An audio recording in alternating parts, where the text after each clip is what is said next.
ഗുരുവായൂരപ്പന്റെ ഒരു അദ്ഭുത ലീലയുടെ കഥ അറിയാമോ?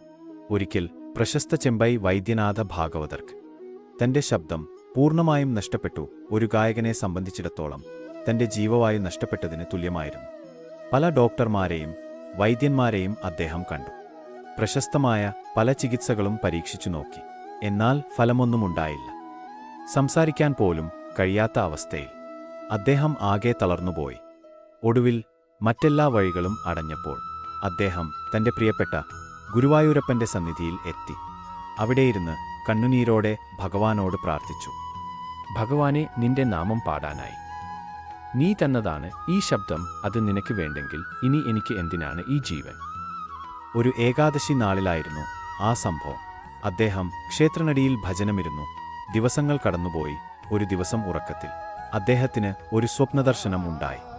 സാക്ഷാൽ ഗുരുവായൂരപ്പൻ തന്റെ അരികിൽ വന്ന് അനുഗ്രഹിക്കുന്നതായി അദ്ദേഹം കണ്ടു.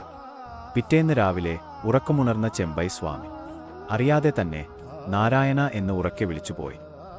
അദ്ഭുതം! നഷ്ടപ്പെട്ടുപോയ തന്റെ ശബ്ദം അതാ തിരിച്ചു കിട്ടിയിരിക്കുന്നു. പഴയതിനേക്കാൾ തെളിച്ചമുള്ള ഗാംഭീര്യമുള്ള ശബ്ദത്തിലാണ് അദ്ദേഹം പിന്നീട് പാടിയത്. തന്റെ ശബ്ദം ഭഗവാന്റെ ദാനമാണെന്ന് ഉറച്ചു വിശ്വസിച്ച അദ്ദേഹം ബാക്കിയുള്ള കാലം മുഴുവൻ പ്രതിഫലം വാങ്ങാതെ ഗുരുവായൂർ ക്ഷേത്രത്തിൽ സംഗീതാർച്ചന നടത്തി. ഇന്നും ഗുരുവായൂരിൽ നടക്കുന്നു ചെമ്പൈ സംഗീതോത്സവം ഈ വലിയ ഭക്തന്റെ സ്മരണക്കായിട്ടുള്ളതാണ്. ഭക്തന്റെ വിളിപ്പുറത്ത് ഭഗവാൻ ഓടിയെത്തുമെന്നും അസാധ്യമായതിനെ സാധ്യമാക്കുമെന്നും ഈ കഥ നമ്മെ വീണ്ടും ഓർമ്മിപ്പിക്കുന്നു.